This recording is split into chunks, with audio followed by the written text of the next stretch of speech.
இந்த நாய்க்குட்டி ரொம்ப அழகா இருக்குல்ல. இந்த அழகுக்கு பின்னாடி மனுஷனை கொல்லக்கூடிய இன்னமும் மருந்தே கண்டுபிடிக்கப்படாத ஒரு வைரஸ் இருக்கு. அதான் ரேபிஸ். இந்த ரேபிஸ் வைரஸ் எல்லா பாலூட்டிட்ட இருந்துமே மனுஷனுக்கு பரவும். ஆனா 99% நாய்கிட்ட இருந்து தான் பரவுது.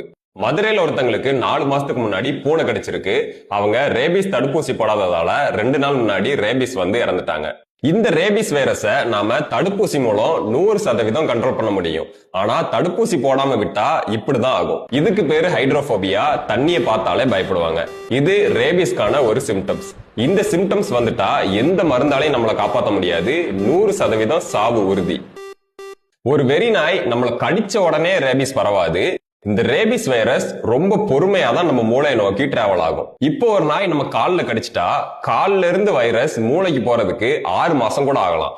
இந்த 6 மாசம் வரைக்கும் நம்ம உடம்புல எந்த சேஞ்சுமே நடக்காது. எப்போ இந்த வைரஸ் நம்ம மூளையை ரீச் ஆகி அட்டாக் பண்ணுதோ அதுக்கப்புறம் தான் இந்த சிம்டம்ஸ் எல்லாம் நமக்கு வரும்.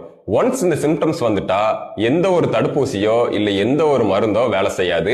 10 நாள்ல இறந்துருவாங்க. அதனால என்னை ஒரு நாய் 1 மாசத்துக்கு முன்னாடி தான் கடிச்சது, நான் நல்லா தான் இருக்கேன்னு அசால்ட்டா இருக்காதீங்க. உடனே போய் தடுப்பூசி போட்டுக்கோங்க. தடுப்பூசியை பொறுத்தவரை படத்துல வர்ற மாதிரி தொப்புளை சுத்தி 40 ஊசி எல்லாம் போட மாட்டாங்க. நம்ம ஷோல்டர்ல 4 ஊசி தான் போடுவாங்க.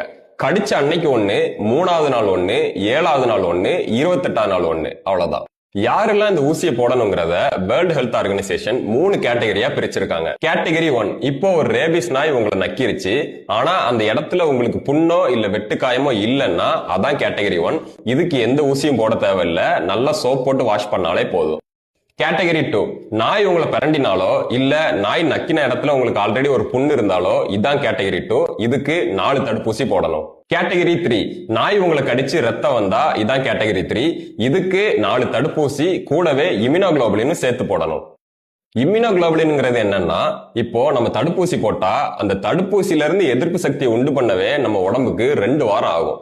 இந்த 2 வார டைம்ல நமக்கு ரேபிஸ் தாக்கிடக்கூடாதுல்ல, அதனால ஒரு சேஃப்டிக்காக எதிர்ப்பு சக்தியவே டைரக்டா கடிச்ச இடத்த சுத்தி போடுவாங்க. இதுக்கு பேரு தான் இம்யூனோகுளோபுலின். ஃபைனலா சேஃப்டி பிரிகாஷன்ஸ் என்னெல்லாம் பண்ணலாம்? ரேபிஸ் பேஷண்ட்ல 10ல் 5 பேர் 15 வயசு கீழே உள்ள குழந்தைங்க தான். காரணம் என்னன்னா, அவங்க நாய் கடிச்சா பயந்து போய் வீட்டுல சொல்லாம மறைச்சிருவாங்க. தயவு செஞ்சு உங்க வீட்டு குழந்தைங்களுக்கு சொல்லுங்க, நாய் கடிச்சா உடனே வந்து அம்மாட்டையோ இல்ல அப்பாட்டையோ சொல்லணும்னு. நீங்க நாய் வளர்த்தீங்கன்னா ப்ராப்பரா உங்க நாய்க்கு ரேபிஸ் வேக்சின் போட்டு வளங்க.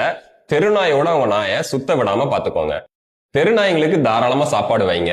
வச்ச உடனே தூரமா வந்துருங்க. அதை போய் கொஞ்சிறதோ இல்ல அது உங்களை நக்க விடுறதோ இந்த மாதிரி பண்ணாதீங்க.